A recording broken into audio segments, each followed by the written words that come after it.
हरिशंकर परसाई का लघु उपन्यास तट की खोज भारतीय समाज में शादी और औरत के अस्तित्व के सवालों पर गहरा सोचने को मजबूर करता है। उपन्यास की शुरुआत में परसाई खुद मानते हैं कि उन्हें ये नहीं समझ आता कि उन्होंने ये कहानी सालों पहले कैसे लिख दी। अब भी इसे दोबारा छापते समय उन्हें दुख होता है। वे बताते हैं कि ये एक छोटी सी कहानी है। इसकी असली घटना उनके एक कवि दोस्त ने सुनाई थी। उस समय वे इतने भावुक थे कि 2 रात बिना सोए इसे लिख डाली। ये उनकी उन रचनाओं में से एक है जिनसे वे डरते हैं। उपन्यास की मुख्य पात्र शीला है। वो जवान है, पढ़ी लिखी है और सुंदर भी है। वो BA में पढ़ रही है। वो सोचती है कि वह किसी छोटे स्टेशन पर खड़ी उस सवारी जैसी है जो इंतजार कर रही है कि कोई ट्रेन आकर उसे ले जाए। वो समाज की वो सच्चाई देखती है जहां बड़े शहरों की ट्रेनें यानी अच्छे अमीर परिवारों के रिश्ते छोटे स्टेशनों यानी गरीब घरों पर नहीं रुकती। जो छोटी ट्रेनें रुकती भी है वे देर से आती है। उनमें भीड़ होती है। कोई बैठ पाता है तो कोई पीछे छूट जाता है। शीला कॉलेज में अपनी सहेलियों को देखती है तो समझती है कि 100 में से सिर्फ 10 लड़कियां ही सच में पढ़ाई करती है। बाकी इसलिए पढ़ती है क्योंकि उन्हें मजबूरी है। पढ़ाई उनके लिए बस ऐसी चमक है जिससे वे शादी के लिए अच्छे लड़कों को आकर्षित कर सकें। जब तक उनके पिता उन्हें कोई लड़का नहीं ढूंढते तब तक वे कॉलेज के इंतजार वाले कमरे में बैठी रहती है। इससे उनके पिता को भी समाज की बदनामी से कुछ समय के लिए राहत मिलती है। आगे बढ़ने के पहले चैनल को सब्सक्राइब कर ले। शीला के पिता ईमानदार रिटायर्ड सरकारी कर्मचारी हैं। उनकी थोड़ी सी पेंशन ही उनकी ईमानदारी का सबूत है। उनकी गरीबी की वजह से शीला की शादी नहीं हो पा रही है। इससे वे बहुत परेशान रहते हैं। रात को सो नहीं पाते। माँ और भाई के मरने के बाद पिता ने माँ, भाई और पिता तीनों की जिम्मेदारी निभाई है। अब वे शीला की शादी को लेकर बहुत चिंतित रहते हैं। शीला अब 22-23 साल की हो गई है। इससे पिता की चिंता और बढ़ गई है। वे हर जगह शादी की बात करते हैं, लेकिन लड़के वालों की मांग उनकी ताकत से बाहर होती है। लड़के वाले अपने बेटे को एक पलड़े पर और शीला को उसकी पढ़ाई, सुंदरता और अक्ल के साथ दूसरे पलड़े पर रखते हैं। हर बार शीला का पलड़ा हल्का निकलता है। फिर वे इसे बराबर करने के लिए पैसों का वजन मांगते हैं। जब पिता ऐसा नहीं कर पाते तो वे अपनी तराजू लेकर दूसरे घर चले जाते हैं। ये सब देख शीला को बहुत दुख होता है, खासकर तब जब उसे फोटो खिंचवाने को कहा जाता है। उसे पता होता है कि ये फोटो किसी दुकानदार के पास माल के नमूने की तरह भेजी जाएगी।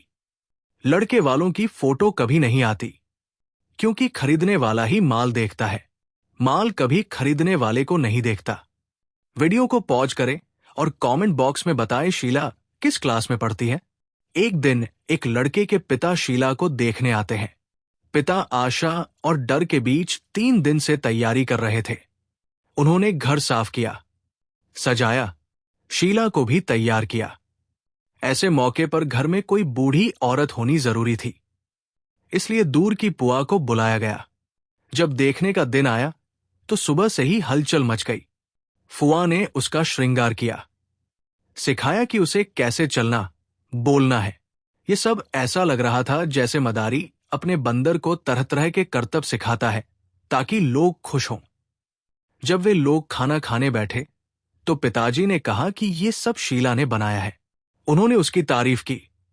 उन्होंने मेज की चादर, दरवाजे की सजावट और कोने में रखे सितार को उसकी कला और संगीत की पहचान बताया। ये सब कहते हुए शांत स्वभाव के पिताजी भी बच्चों जैसे चंचल और बातूनी हो जाते हैं। ये देख शीला का दिल पिघल जाता है। थोड़ी देर बाद वे लोग किसी रिश्तेदार के यहां चले जाते हैं। शाम को पिताजी उनका फैसला सुनने गए, जैसे कोई बच्चा परीक्षा का रिजल्ट सुनने डरते हुए जाता है। देर रात जब वे लौटे तो उनकी आंखों में आंसू थे। उन्होंने पुआ से कहा कि पैसे न दे पाने के कारण रिश्ता टूट गया। शीला को इस बात का दुख नहीं होता, पर पिता के टूटे दिल को देख वो दुखी हो जाती है। वो कहती है, इतनी मुश्किल से शादी करने से अच्छा है कि मैं शादी न करूं। पिताजी कहते हैं, बेटी, बिना शादी के कोई रह पाता है?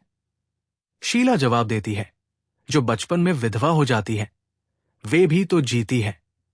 पिताजी बात टाल देते हैं। शीला जानती है कि पिताजी क्यों रात को उठकर कांपती आवाज में हरे राम जपते हैं। उसमें दुख से कराह जैसी आवाज होती है। वे धीरे धीरे शीला से कम बात करने लगे। घंटों बरामदे में बैठकर आसमान देखते रहते। वे लोगों से मिलने में डरते, क्योंकि बिना शादी की बेटी होने पर लोग उन्हें पापी समझते हैं। ये सोच सोचकर वे खुद को भी बुरा मानने लगे, दुख में जीने लगे। शीला ये देख उन्हें समझाती है कि वो शादी नहीं करेगी, लेकिन वे उसकी बात नहीं सुनते। एक दिन शीला अपनी सहेली विमला से इस पर बात करती है। शीला कहती है कि जब कोई बिना पैसे के शादी नहीं करना चाहता तो हमें शादी से मना कर देना चाहिए। उसका मानना है कि अगर एक पीढ़ी ऐसा कर दे तो लोगों को अक्ल आ जाएगी। विमला कहती है कि इससे तो जाति ही खत्म हो जाएगी। शीला कहती है कि अगर प्रकृति को इंसान चाहिए होंगे तो वो कोई और तरीका ढूंढ लेगी, जैसे पेड़ों में वो हवा से पराग लाकर फल लगवा देती है। वो आगे कहती है कि अगर इंसान रहने के लायक नहीं होगा तो फिर चिंता किस बात की। इसके बाद कहानी में महेंद्रनाथ का रिश्ता आता है। वो कमजोर और बीमार है। उनके पिता ये रिश्ता सोचने लगते हैं, क्योंकि मजबूरी में ऐसा रिश्ता भी करना पड़ सकता है। ये सब देख शीला सोचती है कि समाज में औरत की कीमत उसकी पढ़ाई या सुंदरता से नहीं, बल्कि पैसों से तय होती है। अंत में शीला शादी के इस अपमानजनक तरीके से विद्रोह करती है। अपने पिता के दुख के बावजूद अपने अस्तित्व और आजादी की तलाश में निकल पड़ती है। वो समाज की बनाई सीमाओं को तोड़कर अपनी जिंदगी खुद तय करने निकल जाती है। ये कहानी उस लड़की और उसके पिता के दुख को दिखाती है, जहां शादी ही सब कुछ मान लिया जाता है। अपनी पहचान और आजादी को छोड़ना पड़ता है। शीला का फैसला सिर्फ उसका नहीं है, ये उन सभी औरतों का सपना है जो अपनी शर्तों पर जीना चाहती है, समाज की बेड़ियों से आजाद होना चाहती है। किसी भी पाठ का सारांश चाहिए तो कमेंट बॉक्स में बताएं। इस वीडियो को लाइक और शेयर करें और चैनल को सब्सक्राइब करें।